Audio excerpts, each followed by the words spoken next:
Beletrina v živo.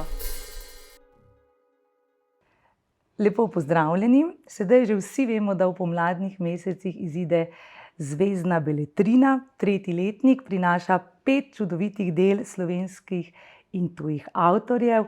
In o zvezdni Beletrini se bom pogovarjala z učiteljico, urednico zbirke, profesorico Anito Drnovšek. Lepo pozdravljeni. Lepo pozdravljeni. Tako lepo ste zapisali v opisu, v enem izmed mnogih opisov zvezdne Beletrine o tretjem letniku in želim z gledalci to kar podeliti. Takole pišete. Knjige tretjega letnika zvezdne Beletrine so na pomladnem nebu zasijale kot neke vrste spominsko darilo 4 pisateljem in 1 pisateljici. To so čudovite zgodbe slovenske in svetovne klasike za mlade bralce. Kako komentirate to svojo misel o zvezdni Beletrini številka 3? Ja, meni se je tako zabavno spomniti, kako sem se tega lotila in kako sem prišla do teh ugotovitev. Tako kot radovedna, pa ko vedno iščem neke globine pa podnapise, sem nekje prebrala, da bi Oscar Wilde v tem letu praznoval 170. rojstni dan. In potem so me knjige kar nekaj nagovarjale, pa daj poišči, mogoče pa še kakšna okrogla letnica. In potem sem bila tako prav presenečena in čisto vesela, ko sta se še 2 knjigi poklopili in 2 avtorja. In sicer Branka Jurca in pa Vitomil Zupan bi praznovala pa letos 110. rojstni dan. In sem rekla, no pa poskusimo potem še pri Kiplingu kaj ugotoviti. Tam mi ni šlo z letnicami rojstva pa smrti, ampak z izidom prve knjige. 130 let, odkar je izšla prva knjiga v džungli. In še zadnji poskus, 50 let je, odkar je odložil pisateljsko pero Erich Kästner. In meni se je to zdelo tako, kot da zdaj zvezdna Beletrina podarja torej vsem tem avtorjem in tem res velikim zgodbam eno darilo. Lahko rečemo, da je to rojstnodnevno leto. Tako, zvezdne Beletrini. Brali bomo torej Ko zorijo jagode, potem bomo brali Hišo granatnih jabolk, pa Sebičnega velikana, pa Kestnerjevi dvojčici, pa Mavlija. Skratka, čudovita dela. Vedno se, ko jaz kupujem knjige za otroke, za mladino ali pa tudi starejše, sprašujem, kaj kupiti nekomu ob okrogli obletnici, ob rojstnem dnevu, kaj kupiti ob različnih življenjskih priložnostih. Pa vas vprašam, ko zagotovo v ta trenutek najbolj poznate ta dela, komu bi vi na primer kupili, bom rekla, popularno delo Dvojčici Kestnerjevi? Vemo, Kästner je bil v svojem času zelo popularen pisatelj, udeleževal se je številnih literarnih večerov, prijateljeval je z ustanoviteljico IBIA. Skratka, bil je en tak zvezdniški avtor. Je še vedno temu tako in kdo bi ga danes bral, kdo ga danes bere? Ja, jaz, ko poskušam odgovoriti na tako vprašanje, je moje vodilo vedno takšno, da jaz take stvari vedno rada poprašam otroke. In če se zdaj tako obujam njihove čevlje, oni bi seveda na dobesedni ravni, ko knjigo primajo v roke, jih nagovori naslov. In kaj bi oni rekli, to, kar bom jaz rekla v prvo. Normalno, da ni lepšega darila, kot če poznaš kakšnega dvojčka, dvojčico, pa daš tako darilo iz roka. Jaz bi podarila to tudi vsem tistim nam, mlajšim, ko smo bili otroci, pa smo si tako želeli, meni se je tako imenitno zdelo, da bi imela kakšno sestro, dvojčico, ali pa nekomu, ki pozna, torej samo nekoga, torej, ki se druži, pa potem lahko podari takšno knjigo tudi njim. Ali pa tistim, ki ne marajo, kdo mi pade zdaj na pamet, imam predvsem rada kot bralce, ki ne marajo brati debelih knjig. Pa radi berejo zabavne, s tako malo humorno perspektivo knjige, tako da to bi bilo za njih tudi precej lepo darilo za upravljanje kakšne bralne značke, s tako kvalitetno literaturo. Absolutno se strinjam. Komu pa bi priporočili Vitomila Zupana? Mogoče v slovenski javnosti vseeno malo manj vemo, da je pisal tudi za otroke. In Potovanje v tisočera mesta je napisal pravzaprav v zaporu. Kolikor vem, jo je posvetil Martelu, sinu, ki je bil en tak verjetno navihan poba, bi rekla. In potujemo z mladim tekom v tej knjigi in to je tudi nagajiv fantek, ki ga vzame zlomek. Kaj se potem zgodi s tekom? res sem bila tako zadovoljna, tako vesela, tako počaščena, no, da sem lahko v izdajo te knjige zapisala na notranji list tisto, kar je zapisal Vitomil Zupan kot politični zapornik, ko je to knjigo posvetil svojemu sinu Martelu, da je zapisano, da je to otroški roman za Martela. Seveda tudi njega je na en način vzel zlomek v teh velikih, visokih škornjih, tako kot Teka.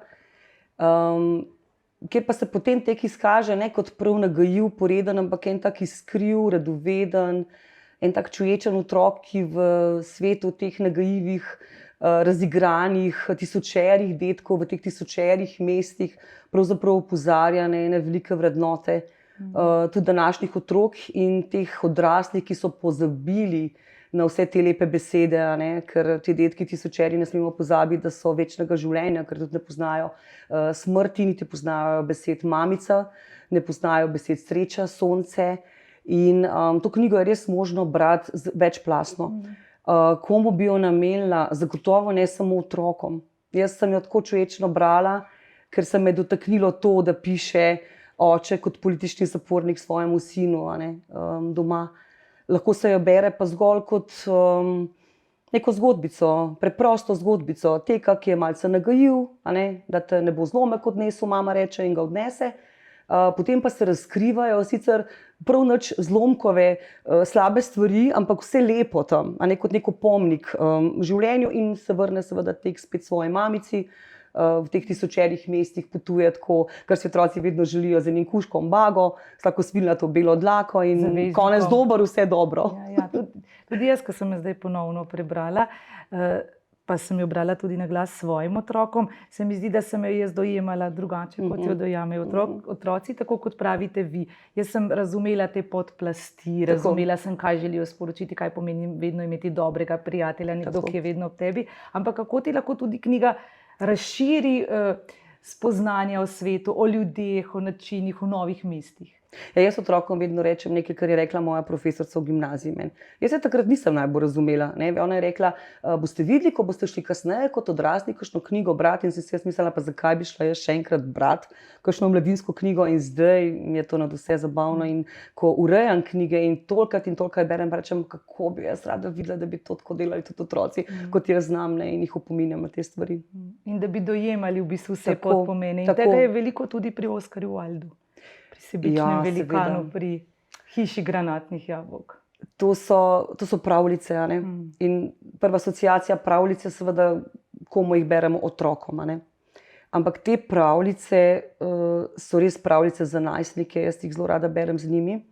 In sprva se jim zdi tako čudno, ne vem, v 9. razredu bomo brali pravljice, kdo je Oskar Wilde, to je en tak tuj pisatelj, sprva jih to nič ne zanima. Ampak potem je pa tukaj zanimivo, ker v pravljice res odkrivajo ne samo tisto dobro, slabo, ampak res tako večplastno in moralo in pravico, ali pa na drugi strani krivico. In tukaj se potem tako tenkoplastno odpirajo ti svetovi v njih. In sploh ne vejo, kdaj se začnejo pravzaprav o pravljicah pogovarjati pravzaprav o sebi. In ko pride do tega stičišča, je to izjemno. Jaz bi tukaj poudarila pri Oskarju Wildu in tej izdaji, da je Lela Bernardin napisala eno čudovito spremno besedo, ker je to malce skrivnostno življenje tako Oskarja Wilda skozi te pravljice pravzaprav prenesla med njih. In se to tako lepo prepleta, da jaz res čakam na odziv teh mladih bralcev, ko bodo prebrali to spremno besedo, ki načeloma ne marajo brati, ampak jaz mislim, da je to spet ena velika, velika priložnost za pogovor. To sem želela, ko omenjate Oskarja Wilda, tudi sama poudariti, da je dobro, da o njemu, ker je bil seveda markanten, bom rekla drugačen, v dobrem pač drugačen za tisti čas, da o njemu tudi, ko beremo pravljice, razmišljamo z mladimi. Ker ta njegova preobrazba, ta njegov način življenja, verjamem, da se dotika tudi nenazadnje mladih, ko odraščajo, ko se spreminjajo. Seveda, taki liki so jim všeč. Zelo veseli so, kadar lahko enega takšnega pisatelja pravzaprav tako spoznavajo in vidijo, da ti klasični pisatelji niso bile neke dolgočasne osebnosti. kot mi morda mislimo. Tako. Pomembno mesto se mi zdi, da v tem delu imajo tudi ilustracije. Celotno zbirko je mojstrsko seveda uredil Damjan Stepančič s svojimi študenti, ampak tudi v tem delu pomembno vlogo odigrajo. Ja, Damjan je likovni urednik, ilustracije so vse njegove. Zdaj, za nekatere knjige se je odločil po tehnem premisleku, malce tudi sodelovanju, tudi z otroki. Če kakšne ilustracije v kakšni zgodbi niso več nagovarjale mladih, ne, se je odločil za mlajše ilustratorje. Ne. In te ilustracije tako dopolnjujejo, no, te zgodbe in meni predstavljajo tako vedno tudi en tak izziv ob nečem, kar je on enkrat izrekel, pa ne zdaj spet poudarim, ker se mi to pomembno zdi, ne, da je želel s temi drugačnimi ilustracijami, naslovnicami tako kužiti otroke z enim virusom, ne, da bi preveril, ali je možno danes za voljo ilustracij brati te klasične zgodbe drugače. In jaz mislim, da tukaj pravzaprav ponujajo ilustracije Zvezdne beletrine ogromno nekih priložnosti, da mladi tudi na ta način aktualizirajo te zgodbe. In seveda nam, odraslim bralcem, ki imamo neko začrtano razmišljanje, kaj kakšna zgodba prinaša, kakšne so ilustracije, ki smo jih seveda brali te knjige kot mlajši bralci, odpirajo pravzaprav neke take svetove, da spoznamo tudi mlade ob teh ilustracijah in zgodbah. Kako so se odzvali, na primer, sedaj, ko je že 3. letnik zunaj, pa verjetno prva 2 so že dobili v roke, že brali. Kakšni so bili njihovi odzivi na te naslovnice, ki so nekoliko drugačne, kot smo jih morda vajeni pri drugih založbah, pri drugih knjigah? Zdaj, te otroci, ki jih jaz učim, so bili ene vrste tudi snovalci Zvezdne beletrine. Mi smo se takrat sprašvali, tako na začetku, ne, a naj bojo to žepnice, mehke knjige, torej trdne platnice, a naj bojo fotografije na naslovnicah, kakšne naslovnice so jim všeč. Oni so cele PowerPointe delali, ko so mi oni prinesli, sem jih spustila v knjižnico, ne, pa sta rekla, no prineste, ne, kot bi jih zdaj tukaj v knjigarno, katera naslovnica vam je všeč. Ne. In je Damjan kar precej tega upošteval, čeprav on je res zelo sledil, ne, ker je le strokovnjak svoje viziji, ampak je prisluhnil in v bistvu zdaj, ko oni vidijo, to je bilo meni zelo zanimivo, ali pa kakšni mlajši mojim kolegicam, joj, te vaše knjige so tako vse črne. Ne. Oni so hoteli to črno barvno podlago in potem neka taka te izrazne ali obraze ali neke močne kontraste, recimo zelo so navdušeni, mi imamo v razredu kar plakat, ne. Mi smo ga dali kar povečati, naslovnico knjige Alica v čudežni deželi. Letošnja dvojčica, to, kar so čakali, zdaj niso jih še videli v živo, ne, jih bom zdaj prinesla, ampak saj po tem plakatu iz kataloga v sredini, ne, in čakajo dvojčici, ker jih tudi nagovarja, ne, v tej kontrastnosti barv ali pa nekem posebnem, ne vem, samo simbolu, ki jih nagovarja, pa začnejo razmišljati, zakaj je to ilustrator tako na to naslovnico, ko zgodbo preberejo in poskušajo povezovati. In to je dobro izhodišče.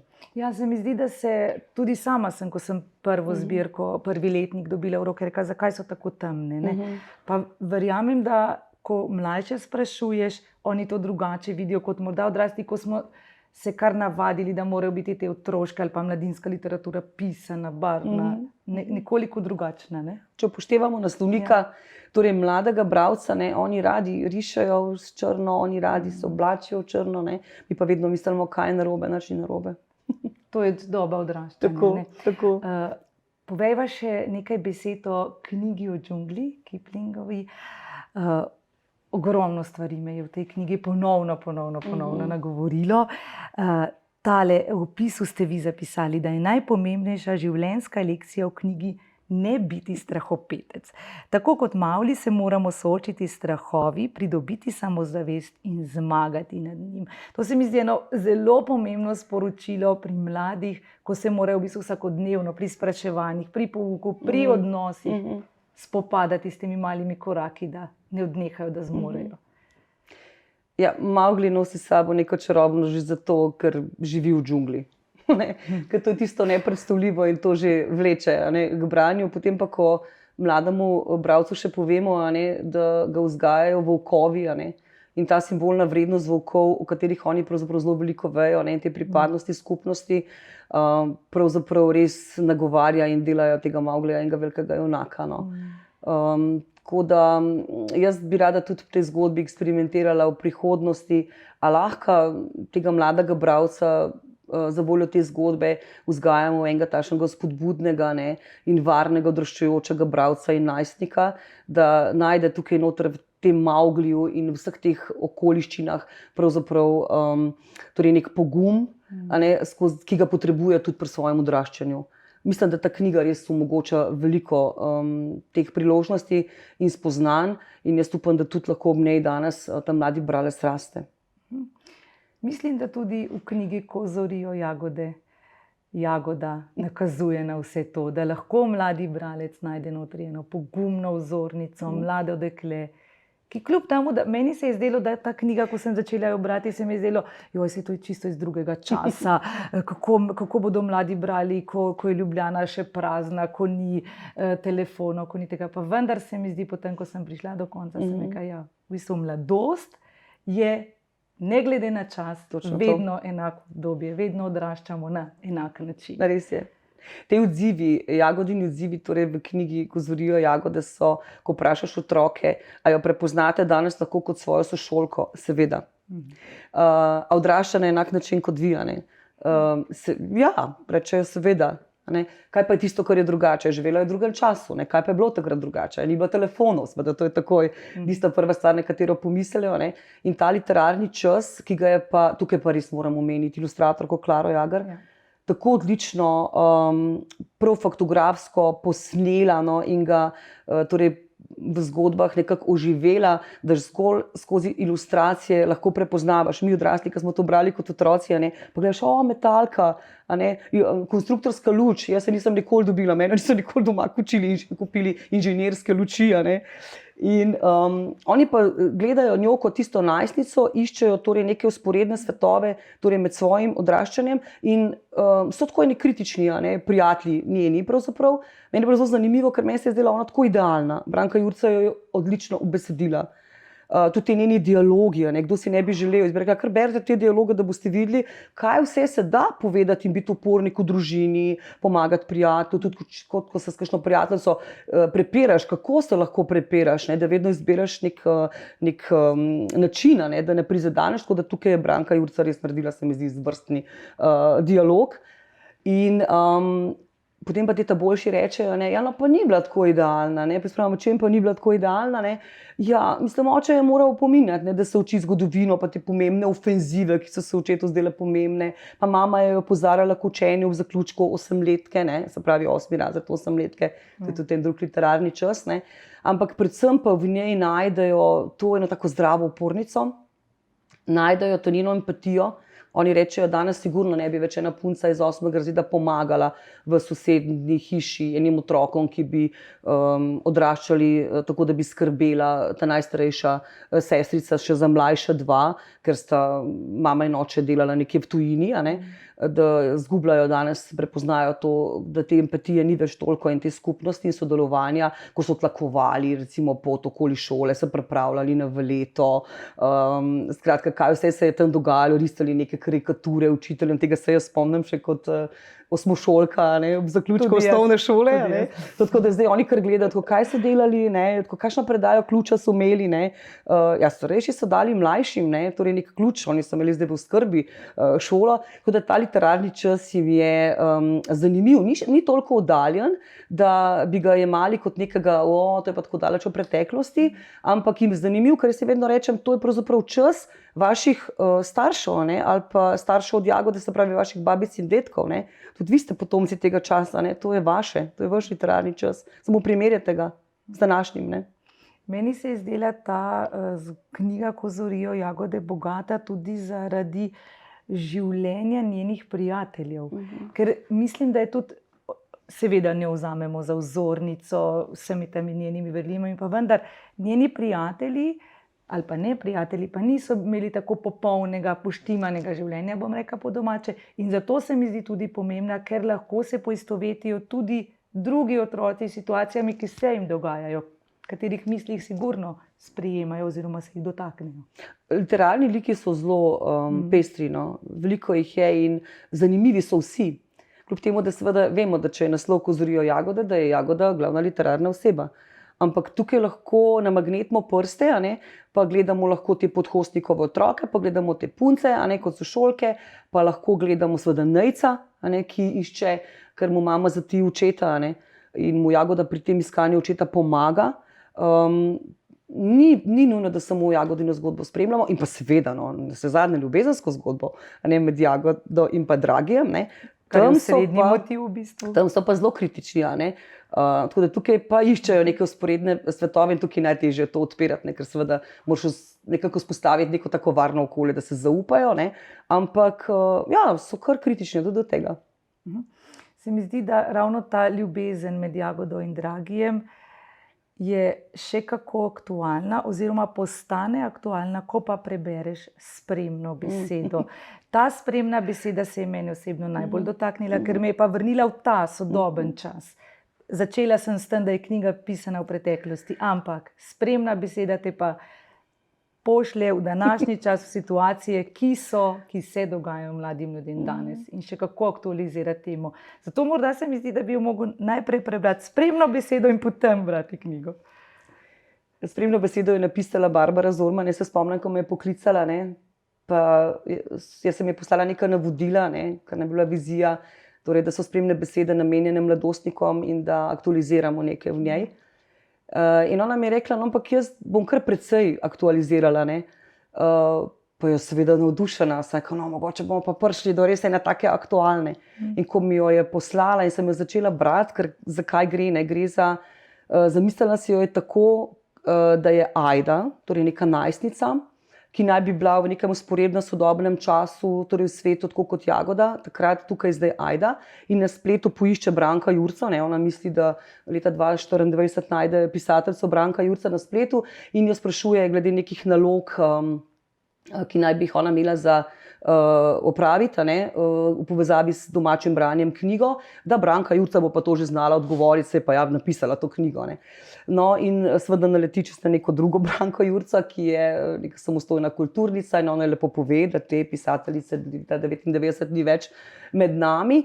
In med njima se pravzaprav potem prepleta res en tak globok odnos, v katerem se odslika ta sodoben najstnikov svet, ne samo Ajde, ampak tako nasplošno, jezikovno, ker Ajda se z njo pogovarja res o popolnem slengu.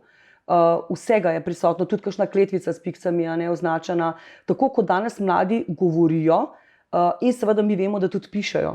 In se jim zdi to čisto normalno. In se jim to zdi normalno. In ko sem jim jaz to pokazala, in ko so oni videli te zapise, zgolj na jezikovni ravni, so rekli, a tako grdo to izgleda.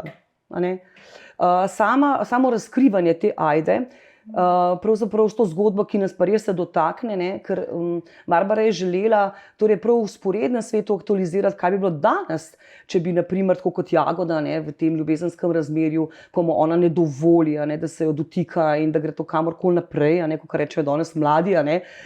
Skratka, kaj ona doživlja na spletu, kako se ona s to goloto, a ne, kaj nekdo hoče od nje, da objavi te slike, kar je prisotno danes, ni to zdaj tako, da bi rekli, to je pa zagenerizirano in to se dogaja, ne vem, povsod in pogostokrat, ampak so primeri, ko se to zgodi. Je v vsaki generaciji, ali pa mogoče v dveh, nekdo, za katerega vemo, da ima težave s tem. Tako da meni se zdi ta spremna beseda tako, kot bi bila eno samostojno, sodobno delo. Ena kratka zgodba. Ja, in Barbara jo je morala tudi spremeniti, ker tehnično ni šla čez, ona je začela, ona je napisala jo tako, kot da je to v obliki nekega messengerja, da se ona dve tako pogovarjata. Ampak potem je pa spremenila kot dramsko besedilo. In res mene to res izziva, da bi torej dramatizirali otroci to spremno besedo, ki bi bil odraz danes enega sodobnega najstnika s podobnimi vsebinami, in pa seveda Jagodo, ne, ki jo je besedila Branka Jurca. Za zaključek vas še vprašam nekaj aktualnega. Veliko se ukvarjate z mladimi, z branjem. Kako jih vi prepričate v to, da so knjige fajn, da radi berejo?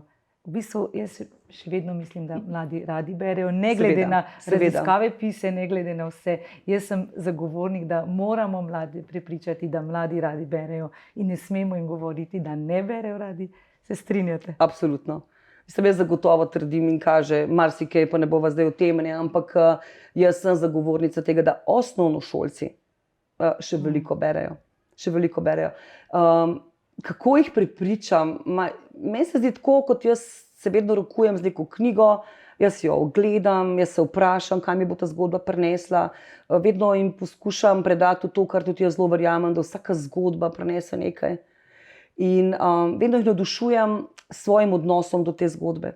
Jaz, če jim povem, veste, sem pa prebrala eno knjigo, ta zgodba me pa ni pritegnila in sem iskrena. In se mi zdi, da s to iskrenostjo potem vzbujaš tudi neko njihovo radovednost, željo potem, sploh pa če si navdušen nad neko zgodbo. In jim povem, danes bomo pa brali odlomek iz ene zgodbe in jim potem povem, kje se je mene ta zgodba dotaknila in ni me to v izziv. Jaz mislim, da je treba današnjim mladim, ker jim čas, okoliščine danes ves čas na vsakem koraku ponujajo izzive. In tudi bralne jim moramo omogočiti. Absolutno se strinjam. Hvala lepa, spoštovana Anita Drnovšek. Malenkost, hvala za povabilo.